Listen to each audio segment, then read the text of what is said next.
So a lot of times you may find yourself full of ideas on how you can automate business processes using platforms like Make.com or N8N, only to find out that the app you're trying to connect in the first place needs a custom API request. Lucky for you, I've made all sorts of API requests between the AI agents and automations that I've built, so I've prepared this guide here where I'm going to be talking about API requests for beginners and then walk through some actionable steps for you to take to actually learn this skill. So if you're someone wanting to take your understanding of automation and your skills to the next level, then this is the video for you. So just before we start, if you clicked on this video and you don't know who I am, my name is Kai. I run Blue Horizon AI, which is an agency where we help business owners understand and implement AI solutions to scale their business operations. I use this YouTube channel to provide value and help these business owners to take their next steps in their AI journey. So if that is you, then you can contact me directly using the booking link in the description.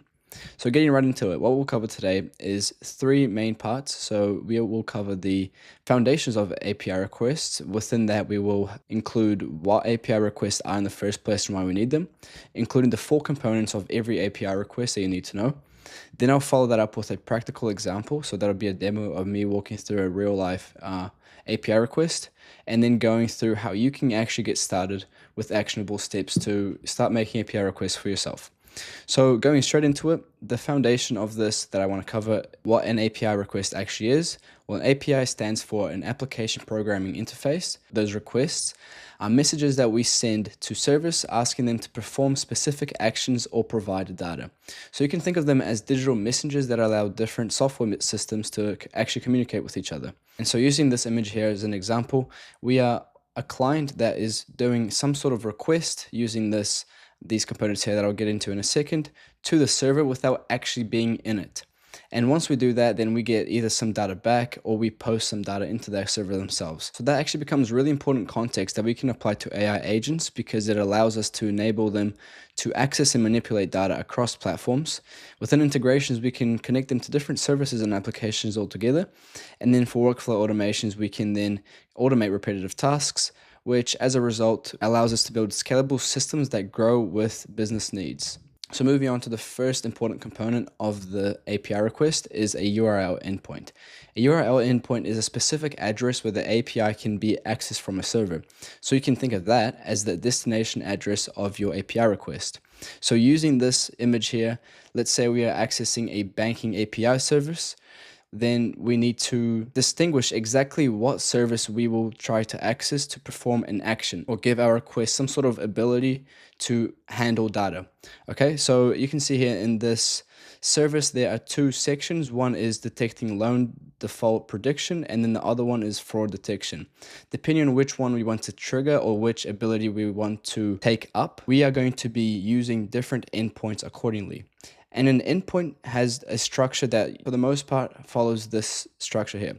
So we always have a base URL, which within the structure of api.example.com/v1/customers, the base URL is just the HTTPS, this part here, and then the version is version 1, and then the resource is /customers. And all endpoints kind of follow this rule of thumb to different extents, and you'll find that as you're starting to make your API requests as well. So for AI automation specifically, endpoints are the gateways to accessing services like CRM data, email platforms, and analytics tools. So moving on to the second component of this is HTTP methods. Now these methods here are actually going to be conducting the action that we would want within the designated endpoint.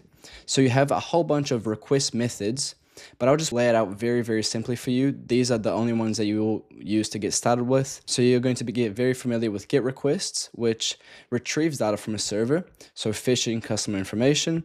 A POST request, which sends data to create a new resource, so for example, creating a new customer record, or a patch method, which updates part of an existing resource. And you may eventually use a put or delete method, which are kind of similar and very self-explanatory. But essentially what you can focus on from now is getting these three into your toolbox because they will, for the most part, be one of the ones that you actually use once you start making API requests. So as AI automation agencies, or if you're wanting to get started with AI automation, understanding these methods are crucial for building workflows that interact with various platforms and services. Now, within this third component, we have two different sections, and that's the header section. So The first part is authorizations headers. Authorization headers tell the API server who you are and what you're actually allowed to access based on the data you're trying to fetch or post. So the most common authorization methods will usually fall under one of these categories as you're starting out. One is API keys, the other one is OAuth authentication, and the other one is basic auth. And you just see that before the actual key, each one of these has their own kind of initiation. And that's just something that indicates the level of security of the platform that you're actually handling provides in terms of authorization. But you don't have to worry about that too much for now. I left this image here for you to see the whole bunch of different types of authorization that you can provide to a service. But for the most part, you can see some level of familiarity with these three with the request that you're going to make. Now, for the second part of the headers is content type. So the content type header tells the service what format the data of your request is actually providing, so that it can be properly processed, right? So again, I'm gonna lay it out very clean for you. The most common one that you ever use is application JSON. I use this myself about 95% of the time, unless I have to deal with any complicated data that is more complex to actually use. But for the most part, you will be using application JSON. Other ones that you may come to be familiar with is this URL encoded format here, which is form data encoded in key value pairs. So this is used a lot in HTML forms. And then another one is multi-part form data, which is used when uploading files or binary data. So uploading images and stuff like that, that's when form data comes into play quite a lot. But again, for the most part, application JSON will be key to all the requests that you make. So this image here is an example of JSON content, which I'll go over in the slides to come. So now that we've gone over that third component, which is the headers, we are now going to go into the data parameters, or also known as the body parameters, which is the exact information that you're sending out in your request. So this is the information sent with your API request, and tell the API exactly what you want to do. So within your body structure for post and patch requests, the data is typically sent in the request body as JSON. For those of you who don't know, JSON stands for JavaScript Object Notation, which is just a list of a whole bunch of items that you would like sent or retrieved depending on the request. But essentially, it's just a list. You can see here that name, John Smith, email, john@example.com, and it follows this rule, this format that you send as you make your requests. Now, depending on your API request, you will see that the data that you're sending is either going to be required versus optional. So these are things that we see in the documentation, and I'll show you what that looks like in a second, but that restricts or tells us exactly what we may or may not need in our request each time that we do it. And this is just another example. So you can see it has this object with a whole bunch of what we call arrays in our API request. So in AI automation, understanding the data parameters is crucial for sending the right information to trigger the specific actions, right? So moving on, just a summary about all these components that I told you. So these are 4 components. To simplify things, you should just be asking yourself and thinking about it like this. What am I communicating with? So this is the endpoint. How am I communicating with it, which is the HTTP methods that we went over? How do I show I have access to it, or is it even needed depending on the documentation that I'm seeing? What data am I asking the server to deal with? So what content type are we going to be dealing with? And finally, what is the actual data, which is the data parameters or the body that I just showed you. And they all kind of follow this general request structure right here with the API endpoint, so this URL at the top, followed by the post method, and then we have our headers.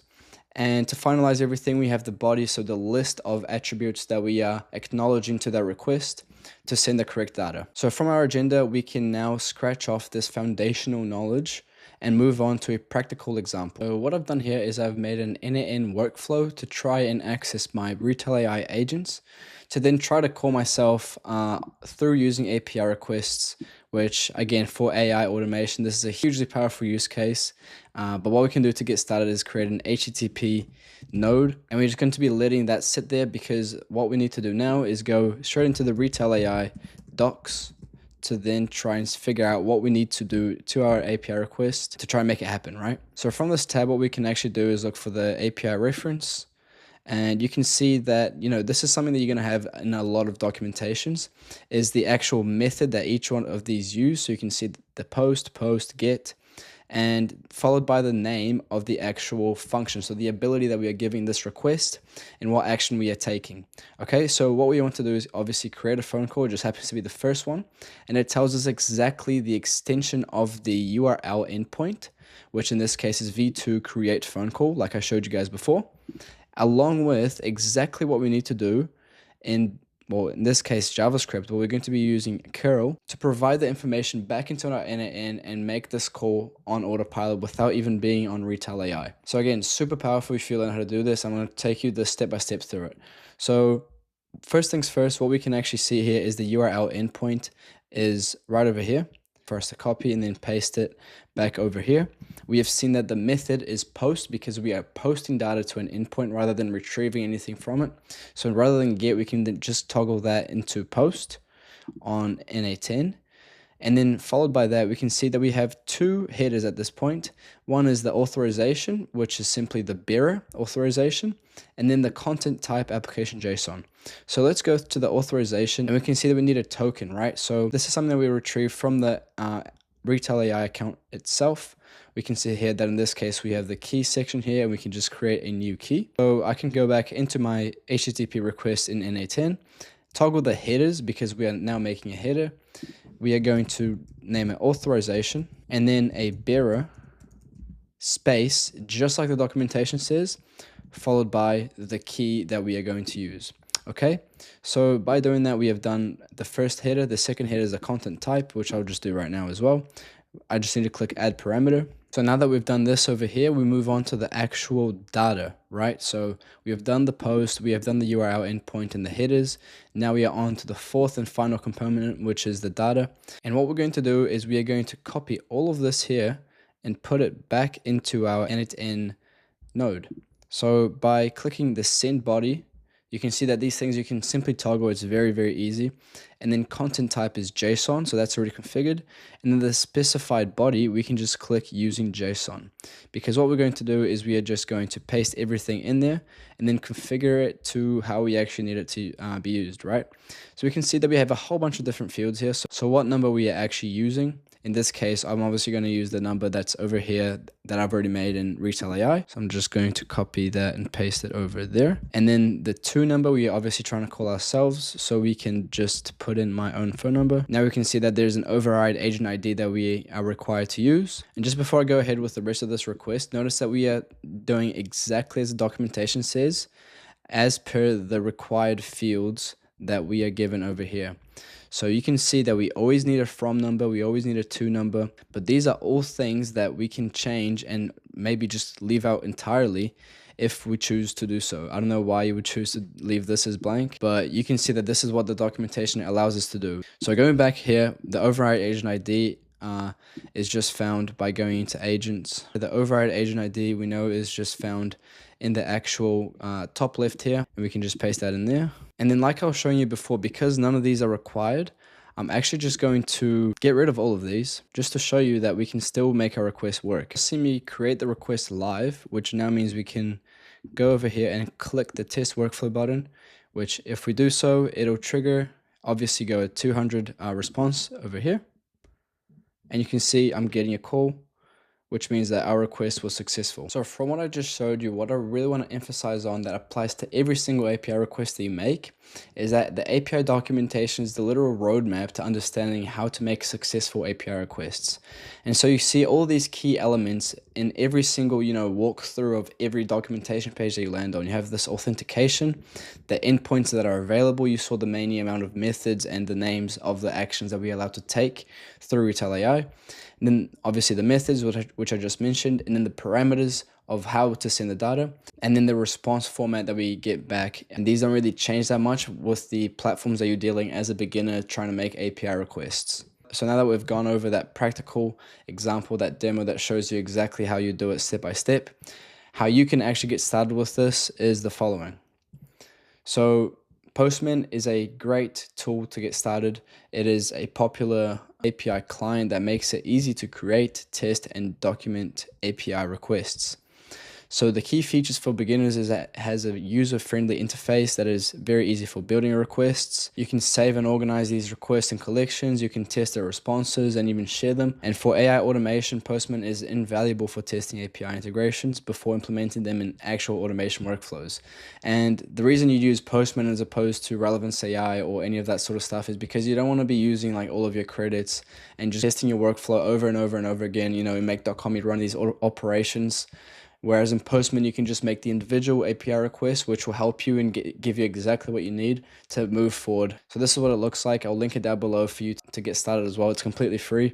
But apart from Postman, you obviously have Make.com and N8N like I just showed you. Make.com being a very, very user-friendly and easy to use automation platform. So it includes the HTTP module just like in N8N, but for making API requests in Make. And visually, I think it's very appealing. You have a drag and drop feature. The data mapping is very easy. The error handling is good. Although N8N is better, you can always, copy and paste it, screenshot it, and put it into ChatGPT for it to help you and guide you through these requests. But essentially, it's perfect for starting off with AI automation to build more complex workflows, as you move forward.